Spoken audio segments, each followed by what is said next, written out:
asalaamaaleykum wa rahmatullah.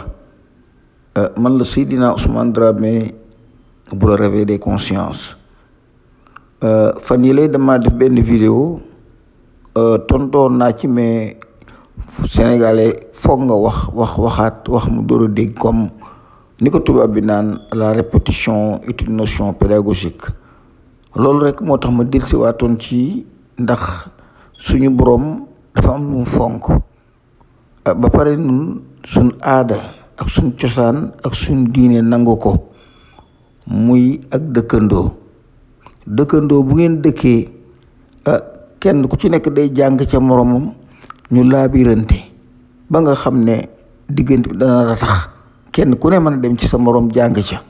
loolu moo di dëkkandoo demoon na ba nga xam ne ca jamono yu jëkkee suñu maam dëkkandoo day doon dëkkandoo ak doomi nijaay ñoo daan ëppali ci miraas. kon dëkkandoo lu am solo la. waa Burkina Faso non seulement suñu bokk lañ, mais ay dëkkandoo lañ. gis nañ leen ñuy def lu jaar yoon, gis nañ luy def loo xam ne àdduna bépp ànd na ca, gis nañ ñuy rectifier loo xam ne ñun de buñ sañoon man ko. nii muy jàppe ay sàccam di leen atte di ko teg ci yoon te amulu parparloo. loolu jaroon na le président de la République envoie une délégation de juristes et de policiers ñu dem directement au Burkina dem jàngi xam-xam boobu. Ibrahima Traoré bi mu nekkee président ak léegi noonu mu daggee ba napp ay sàccam jàpp leen di leen atte, te opinion internationale bu duggee yaa ngi ci asalaamaaleykum Sénégal laa ko yéene wa man koo def. rahmatullah. lii ma wax nag man la Seydina Ousmane Dramé Sénégalais des moom consciences. da ngay raay muy nelaw. ñu da ngay mel ni ko raay ci sa muus mu le ne président de la République. moo tax durant tukki bi nga xam ne defoon na ko nous sommes trop fatigués. ci réewi naar yi mënuñoo am dara. nga mënuñoo xam ne yor dara forum la lu yëkkati tubaab bi international dugg ñu boo nangu ko, wala ñi fi àdduna nekk bépp ñoo fa teg daje. leen fi ñu di ko sàcc. président de la sàcc République yii nag sàcc yii moo fa discours demal révolutionnaire, président de la discours boo xam ne République demal Burkina wane na Faso ne nga gëstu nañ ko yoon defee bii mu jël nga defee leen yoon bii mu jël noona. kersa néew ci musu ko kersa mës a jël nekku ci. ñoonu ba tey tàbbi na ci yoon woo xam ne yoonu te nii nga développement la. recevoir Karim Wade publicité nga ko jox. waaye dafa tolloog da nga aw koo ndey dekkal da nga koo may dekkal ko bu jéng. bës itam may nga bës bu bëree bëri. léegi dama bëgg tegal leen sàcc yi li leen di attee ca Burkina Faso lu tudd laa ciy teg rek te ngeen déglu ko ba mu àgg dimbali ma déglu ko ba mu àgg ngeen xam ne le président de la République ca dëgg jot na ñu def nii Burkina Faso yi defee. dama ne ku yor sun alal danga ko goxi ngay jëndee nga di bëmm ngay malaaka nga di wàllu nga di xut bi samaan ba ci xarit ci ak ku mën a doon ku ne lok alali réew billaahi wallahi da nga ko yàbbi. kon bismillah ñu seetaan waa Burkina Faso ñoom ni ñuy doxalee. Avec vous. Vous confirmez, M. Bayoulou, cette clé de répartition? Ça, je ne confirme pas ça. Vous ne? Je dis je ne confirme pas la clé de répartition. Oui. Parce que je vais revenir sur... Parce que je sais que les derniers chèques, il y a eu un chèque de 7 500 000 où il a pris 3 500 000 et moi j'ai 3 millions. Et le chèque de 14 millions, il a pris 9 millions et j'ai pris 5 millions. Monsieur Tignan est là. Je confirme que la clé de répartition, c'est de façon équitable. Et souvent, c'est de façon équitable. Soyons honnêtes. On a bien compris. Vous pouvez vous asseoir, M. Tignan. Merci, Monsieur le Président. C'était les signatures de M. Yé Camille. D'initiative personnelle. Est-ce que je me trompe? Tout ce que j'ai fait avec Yé Camille, ce n'est pas personnel. D'accord. C'est J'ai avec du ça- mal à comprendre. Bon, peut-être que tout ce qu'on a fait, Oui. c'est de son propre gré, mais c'est à des fins personnelles. Voilà, oui, je sais. Ah, je ok. parle de limitation de la signature de M. Yé Camille sur les chèques. Est-ce que vous l'avez fait d'initiative à l'insu de M. Yé? Pas à son insu. Alors, dites-moi à quel moment il a su que vous pouviez imiter sa signature au point de vous autoriser à signer à sa place sur le chèque. À son arrivée, on a bien échangé dans son bureau. Et je lui ai fait savoir mes compétences. Donc Oui, vous avez bon. compétence d'imiter les signatures. Oui, je l'ai expliqué. Ah, vous lui avez expliqué ça. Je l'ai expliqué. Que s'il veut faire les bonnes affaires, Ah, voilà. vous avez donc la compétence d'imiter les signatures des gens. Ok, donc alors je vous suis. Donc vous avez reçu à son bureau. Oui. Et vous lui avez dit quoi exactement? Non, on a échangé. Par rapport à la limitation des signatures là, parce que tous les problèmes. On a échangé. Oui. Et à une mission, il a fait des chèques, il a laissé à mon niveau. Il a fait Et des chèques. avec sa signature sur des feuilles blanches. J'avais toutes mes preuves sur mon bureau, jusqu'à preuve contraire que je suis allé trouver que mon bureau a été fouillé. J'ai essayé de parler de ça en vain. C'est pas On grave. m'a pas. Non, mais vous m'avez dit que non, je peux m'expliquer. Ok, allez-y. Oh ben, j'ai essayé de parler de ça en vain. Le lendemain, je pars au bureau et 2 jours après, on cherche une clé, on boucle le bureau. Je m'en vais, on rentre et on prend quelques pièces justificatives, quelques contrats que monsieur, quelques factures même qu'il a autorisées, que j'ai payé même sans contrat. Tout était dans les documents là. Et 2 jours après, on vient nous faire savoir, j'étais au commissariat, il y a une dame qui était là, elle fait partie de la commande publique. Elle nous a fait savoir que non, et ils sont ici parce que ils ont mis feu à leur bureau. C'est en parlant avec son avocat que j'ai saisi. Un des bureaux a pris feu là. Bon, moi je ne sais pas, bon, je ne peux pas trop m'adapter dans ce sujet parce que ils ne m'ont pas expliqué. Moi aussi j'ai profité d'entendre. Donc je ne sais pas si c'est vrai ou faux. Monsieur Kenyan, Oui. vous ne répondez pas à ma question. Non, non, Moi, j'ai dit je souvent. veux juste savoir, et ceux qui sont là également, à quel moment monsieur Yekami a su que vous pouviez imiter sa signature au point de vous autoriser à signer à sa place sur le chèque? Moi, je veux savoir comment. C'est à la concertation, nous on s'est concédé dans son bureau. Comment? Je vous ai dit qu'on s'est concédé dans son bureau, on a échangé. Uh-huh. Et c'est de là-bas que je l'ai fait savoir. Alors que vous lui avez fait savoir Oui. que vous pouviez imiter sa signature. Oui. À son Non, temps, non. vous saviez? Je n'ai pas dit que je peux imiter les signatures. Alors, vous pouvez imiter Voilà. la signature. Voilà. Ah, donc en réalité, revenons en 2022 au temps de Madame Parkouda. Si vous voulez connaître avoir cette compétence-là d'initier, d'imiter les signatures, Mais- donc en réalité, avec Madame Parkouda, ce n'est pas une tentative. y a des- Vous avez y a- réussi à le faire comme vous l'avez déclaré devant le procureur du Faso et comme vous l'avez déclaré devant l'enquête donc, de police. Et quand l'AG est venu, on m'a dit de soutirer la pièce. Donc je l'ai soutirée. Il y a votre client de revenir sur ces explications qu'il donne à haute voix, s'il lui plaît. Voilà. Je pense que M. Théan a entendu ce que vous avez dit. Le président demande que vous parliez, que vous reveniez sur cette partie-là à haute et intelligible voix. Il dit, Parlez fort. le premier détournement que j'ai assisté, Monsieur le Président, c'est à hauteur de 115 millions de carburant. C'était à quelle date? C'était en 2017. En 2000. 17. Et qui était, selon vous, le responsable? Le responsable de la gestion, le responsable qui a monté le dossier. De la gestion? Le responsable de la gestion, c'était moi. C'était vous? Oui. Et Quel est l'élément le plus important pour maîtriser l'anglais? La grammaire? expliquez-nous comment est-ce que ce montant est sorti des caisses de l'État? C'est du carburant qui a été commandé Du carburant commandé? Ok. à hauteur de 115 millions. Allez-y, Mais- je vous écoute.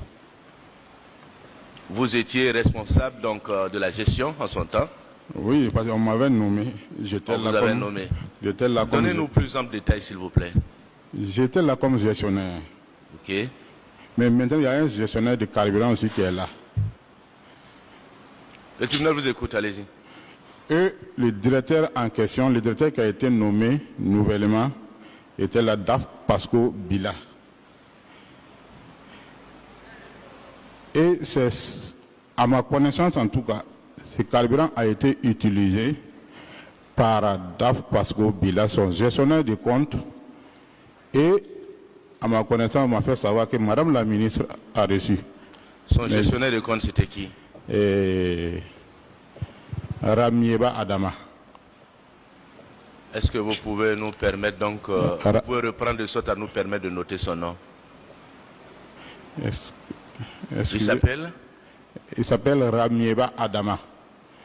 Ramieba Adamaou. Adama. Oui.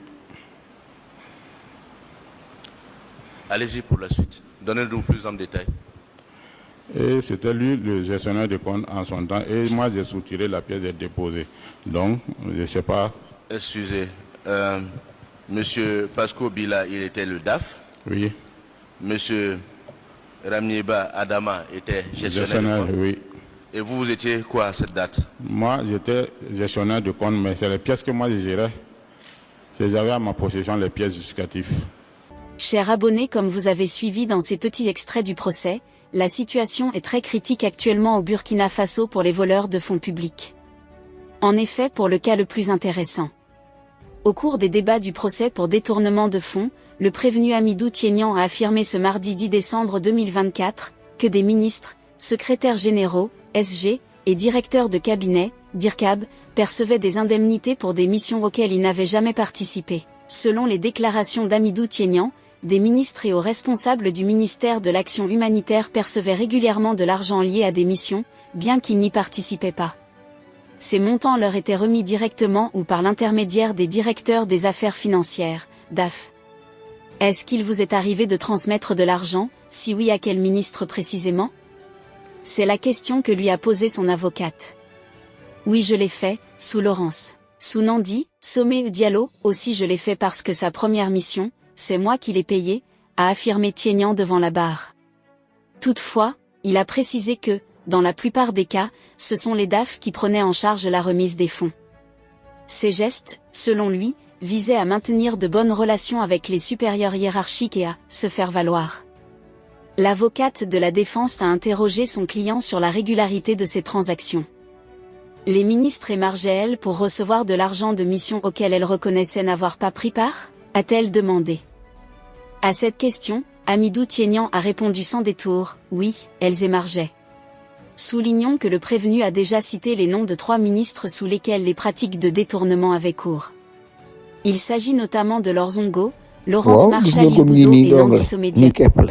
moo tax ay dëkkandoo dañuy weccente ay xalaat ay dëkkandoo dañuy ànd jëf complexe bañ cee am waaye lii président Diomaye def foo xam ne forum finance nga xam ne ay délinquant financier soxlawuñu ko fa waru fa recevoir un délinquant financier dañuy wax dëgg waaw foofa finance ak xaalis ak alal lañ fay waxtaane nga recevoir ko xam ne sàcc bu mag a mag la ni dootuñu la wóolu fii président Diomaye lu mu gàtt xel war na koo xam fu ni daje waxtaane ab xaalis ak fu ni leblente ay alal ab sàcc bi gën a ëpp lu mu sàcc sab dëkk nga recevoir ko jox ko loxo danaan yéen a yem vous avez fait une erreur il faut l'accepter nii Burkina bi def noonu la kan jàpp sàcc yëpp xam nga ñëpp li nga ci xam yow police xamu ko ndax yaa ngi woon impôt et domaine li nga ci xam yaa Ousmane Sonko police xamu ko jóg leen ngeen liggéey bu ngeen bëggee liggéey jub ak jubal ak jubbanti ngeen wax dem ngeen yett ay kuur wut ay kuur yi bàyyi faal ay njuur wuti buum sàcc yëpp ngeen yeew leen duma leen nu wax lii ma waxoon nag ci Karim Wade amul lu ma ciy dellu ginnaaw ak moom danaa leen tegal vidéo bi ngeen bokkaat ko déglu danaa ci tuuti laa ci teg defoon naa ci beneen vidéo am ñu may critiquer waaye man damaa dërkis laa la wax man bu ne malaaka maa nga fe sax ci ñi yëri gis ko ca lay bokk waaw lu wér ci lay wax te du ma làmbatu te lu ma wax dëgg la président Diomaye xam nu mu demee fii ñu ko ganel ak ngan gu màgg gii ngan gu sell gii ñëpp taxaw dama waru foon a jox loxo Karim Wade est un délinquant financier il est recherché partout dans le monde fii àdduna bi tax waxtaanu xaalis Karim Wade bu ma ko dégg ci dëkk damay tuxu Karim waruñu ko bàyyi mu dugg bu leen naa fekk te bu leen doy ni fanatique kan ànd jubanti président matut nit la comme man comme yéen matul waaw dañuy mott leen te kenn ku nekk loo xalaat nga di ko indi te ne patt gi ñu ne patt du dëgg du yoon te wéer ñu ko fi ci fanatisme loolu tax suñu àdduna metti loolu tax suñu àdduna metti sëriñ si def ñu ay jaam loolu yi yëpp gis ngeen ko di ràmba ko fëleñ yi te ñëpp yu ay doomi aadama dem ba taxaw naan man may yàlla sama sëriñ ay yàlla tàngam yàlla yëpp affaire naïveté la dama war a jóg ci réew mi te man nañ ko kon may ziara tey ñaan jàmm bëgg leen te intégralité waxtaan yi nga xam ne waxtaanaa ko jëmee ko ci Karim Wade que je suis là ak le président de la République ma dellu jégalu bu baax a baax ndax sénégalais kat foo ko waxee dëgg mu ne damay jaay xel mu gudd nga di ko yedd mu ne damay xas nga di ko digal mu ne xool muy jaay xel mu gudd maanaam neexu noo xam waaye nag lii am réew la am réew mun bokk la kenn ku ci ne da nga segg say argument indi ko ci table ñun ñëpp ñu bokk xalaatandoo lu ci baax ñu bokk ko def kon bismillah ma tegaat leen vidéo bi nga xam ne wax naa ko jëmee ko ci recevoir bi nga xam ne le président recevoir na ko Karim Wade ci barab boo xam ne waru ko foon a recevoir ndax Karim c'est un délinquant financier te foofu affaire finance képp lañ fa doon waxtaanee. man la Seydina Ousmane Dramé bu la réveil des consciences dama ne ñun ay boroomi xam-xam lañ ñun duñ ay fanatique ñun topp ñu Ousmane Sonko parce que il est Ousmane Sonko. Ousmane nous a présenté un projet viable qui intéresse le Sénégal et qui nous intéresse. Nous ne sommes pas des politiciens, nous ne sommes pas des opportunistes. Nous du nit ñoo xam ne dañuy toppe déedéet li nga xam ne mooy jëriñ réew mi ci lañ teg suñu bët président de la République fi mu jëme réew mi ci lañ teg suñu bët suñ mbokk yi dëkkee souffrance une souffrance chronique une souffrance boo xam ne dama depuis avant les indépendances Sénégal yi ñu ngi koy souffrir nun dañoo xam am réew nuñ koy yore am réew li manqué dañ koo xam suñ àdduna yëpp ci am njàng ak tukki ci lañ ko def dama ne président Diomaye a commis une bêtise le fait de rencontrer un criminel un délinquant financier Karim Wade bu ko doon jox ay saaku xaalis Karim Wade jëru ko parce que ñu doon woote jub ak jubal ak jubbanti Karim Wade ne peut rien apporter au président de la République te musta ànd ak moom te musta gëm projet bi élection yi passé rek Karim Wade ko fi nu ñukk na yekk bu naqari dem ànd ak ñeneen di jéem a nangu lim yor kuy jéem a nangu li nga yor mënoo caa jot mujj yàgg ngay lewatal dama ne kooku ëpp naa àndal le président de la République projet bi turu Karim Wade néewu ci projet bi amul benn paragraphe wax ne Karim Wade def na ko ci on n'a pas besoin de Karim Wade dama ne dugal na xaalis Sénégal ñëpp ñu àndoon ak Macky Sall ba ci Amadou Ba beneen force politique lay jéem a créer waaye amul benn lu mën a jariñ communauté bi amul Karim Wade ne peut rien du tout nous servir le président de la République man ba ma lay gëm boo ma doon Karim Wade danaa ànd ak moom billahi ma génn ci yow man je négocie pas avec des voleurs je négocie pas avec des terroristes Karim Wade bu fekkee ne mën naa tromper waa Dubaï wala mu tromper naar yi indi 200 milliards yow loolu du jubanti yow wóor na la Diomaye ne Karim c'est un voleur c'est un bandit yu wóor na la Karim fii la nekk baayam di wor ngeen ànd ju di la wor nit day ànd ak borom deret jum tollal Karim Wade baaxut jubut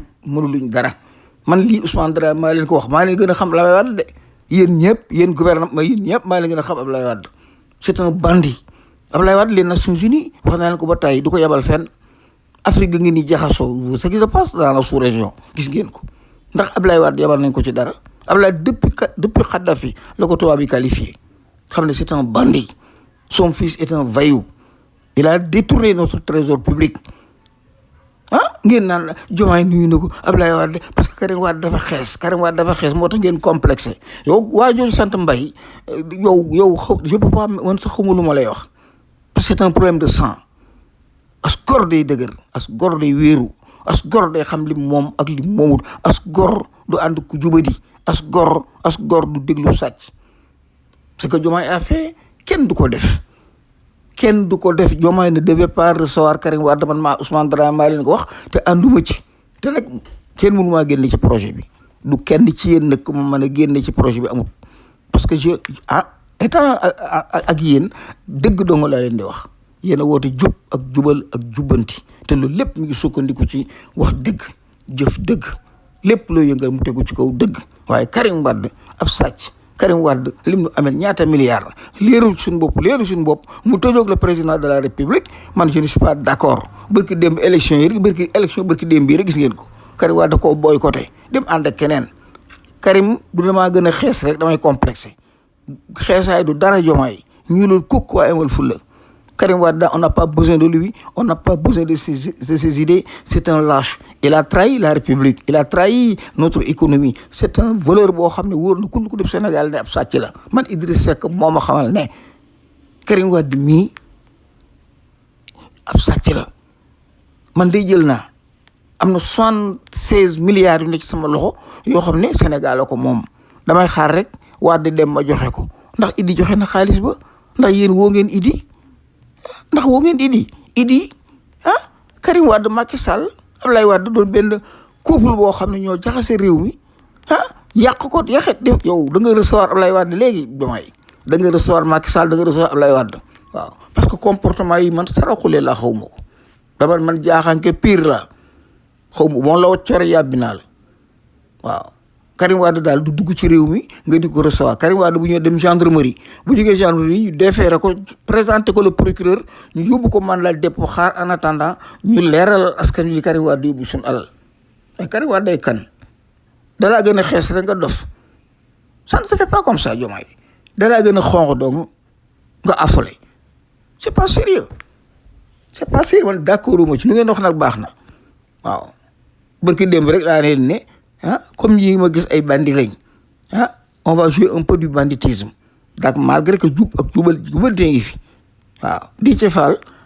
moom poste boobu na ko laaj comme affaire banditisme la na ko laaj parce que wuyu léeg nga doon bandi dafa baax léeg nga yëkkati ab kurpiñ tëgg wala nga jëlu xeer sànni ko ci mbooloo bi daa baax léeg nga natt sa bopp dafa baax sunu mbon dañ ko war di natt Déthié Fall dafa doon nangu poste boobu poste Barthélémy Dias bi bàyyi leen say jub du dëgg ci noonu dañuy fen waaw ñuy woote jub ak jubanti yëpp wax ñu dëgg xamuñu sax lu jub ak jubanti waaw c'est une inspiration boo xam ne jël nañ ko rek boo xam ne Cheikh Anta Diop laa na ko wax inspiration boo xam ne ci Ibrahima Fall taxaw temm moo ko fi indi da ngeen bàyyi wax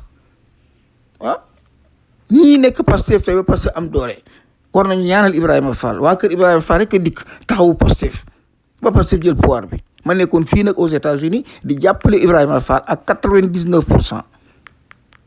waaw kan nekk waxte nit man Macky Sall moo ci sama xarit Macky Sall dafa ne bi mu séddale milliards yi Dramé billahi wallahi amul kenn koo xam ne rek Macky teg na ci sa loxo ci sa milliards te man yombul ci man dama ne Macky su xoola billahi wallahi su ma bëggoon doon ci clan Macky tey multimilliardaire lay doon waaw Macky maa ko jëkk a xam sax Mimi Touré waaw te Mimi Touré mi it li ko siiwal ca laa bokk ndax maa ko daan jëlee Nations Unies temps boobu maa ngi ci association des Sénégalais d'Amérique nekk ci bureau bi doon le trésorier général de l'association membre fondateur de cette association depuis 1989 87 88 89 noonu rek waaw secteur bu ne dugg naa ci bureau bu ne dugg naa ci maa doon naan kan jëli Mimi Touré suñ cadre yi nekk fii nu leen jël ñu def ay conférence moo ñu dem Sénégal di fa jëli koo xam ne xamul lu réew mi mel moo ñu daan jël Mimi Touré à chaque fois mu ñu defal conférence mu nit ku jub doon sama xarit mu bëgg ko parce que damaa xam ay ngëm-ngëmam Macky Sall l'a trompé comme il a ni mu leen trompé yéen waa Sénégal ni leen Macky diree ci Karim Wade trompé leen noonu lañ trompé Mimi Touré mais mi mu sa gëm Macky Sall ba mu ñetti weer lañ daal mu xam ko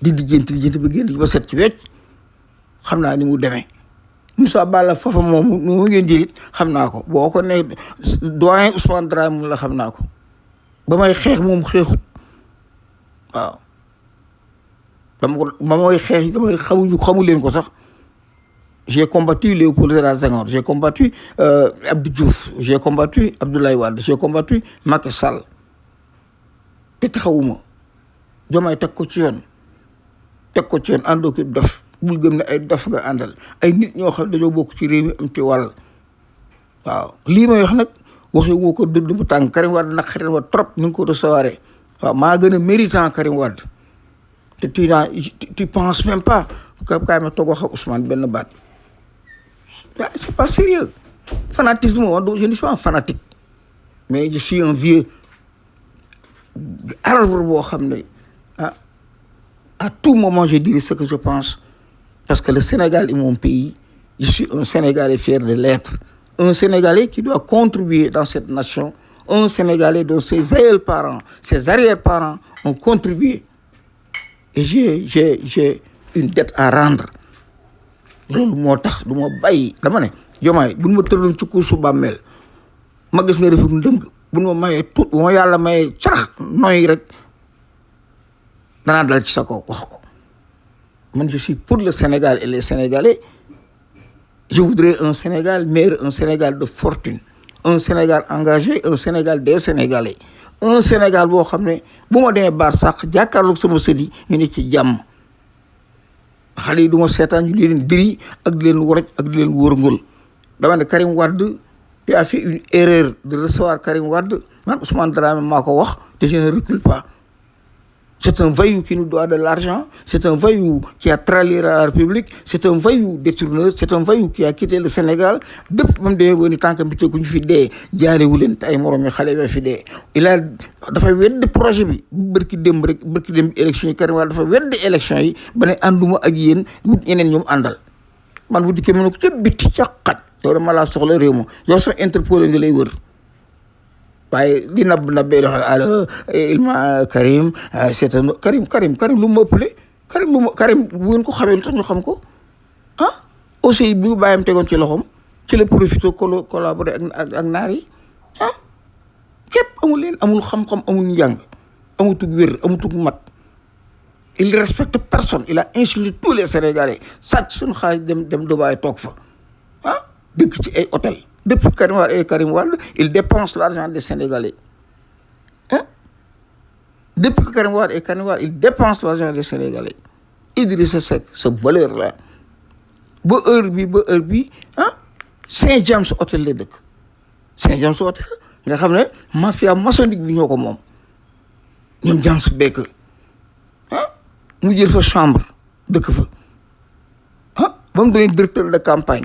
boobu lay wax ba ndëgëni ci hôtel boobu lay dal te am na fa néeg spécial suite di ko fay xaalisu Sénégal la koy fayee ah ngeen ne kenn doomu nit fi di jaay drogue ah ñu jàpp ko ah lijjanti ngeen ba mu bàyyi ci des tonnes de drogue te xale yi tuxu juin yamba ngeen di leen tëj le Sénégal va changer par force jubbanti gi dama awagun ci yoon wi parce que ngënale ak parparloo ak jéem a ànd ak sàcc ak di négocier ak terroriste jéemoon ginnaaw say problème say mbokki africain ak jubadi la président Diomaye revient sur la ligne te nga demande excuse tous les Sénégalais parce que vous avez commis une bêtise le fait de recevoir ce criminel Karim Wade qui devrait être au fond de nos prisons qui devait purger une peine capitale Diomaye man duma ko nangu ñi nga àndal nag 99% na dooni fanatique man je ne suis pas un fanatique je dis ce que je pense et je continue à dire ce que je pense. Je suis un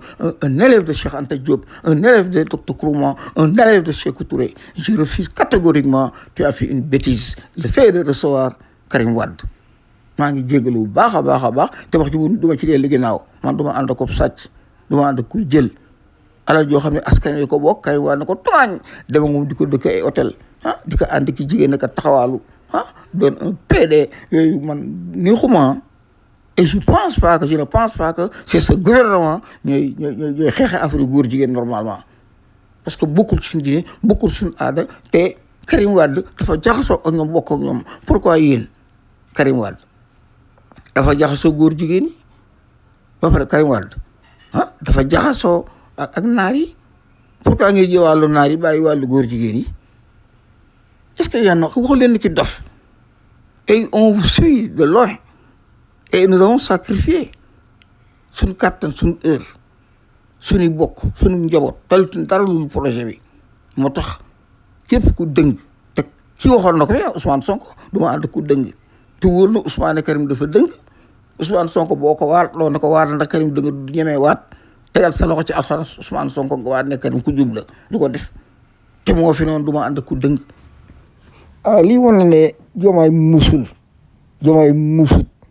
Karim Wade photo yooyu mu def ak moom ak diine yooyu ñu bokk def Karim da koy utiliser ci Facebook la ko anglais yi wax photo ñu kilifa mu rencontré ci lay dóor naar yi naan xooleen mi ngi mag président bi keroog ñu diine sama xarit projet nangam fekk day fen Karim Wade day utiliser Diomaye Karim pour Wade mën a di delloo amaat ay ndigal ci bagaasam naar yi wala loolu nga fexe donc ay lépp pour li jël ngeen ko ci ñu dégg takk te ko lii yow ko lii indi ko waxut dëgg mu wax dama lu ne dëgg Karim te Wade du suñu alal. projet bi dóor la maa ngi ci lay dégg bu dóor baax a naar baax a baax. photo yi mu ànd ak di Diomaye ziyaare. dana ko tasaare ci adduna bi wax ne Sénégal pétrole ba gaz ba indi lépp mu lañ ko dénk ak araf waaw wala te nga loolu borom période yu dama weef dana ci dóor wala nga yor yu martal weef ci dóor te lii man wala maa nga leen un ko complexe encore une boo xam fois ne Karim dana gën a xees kepp.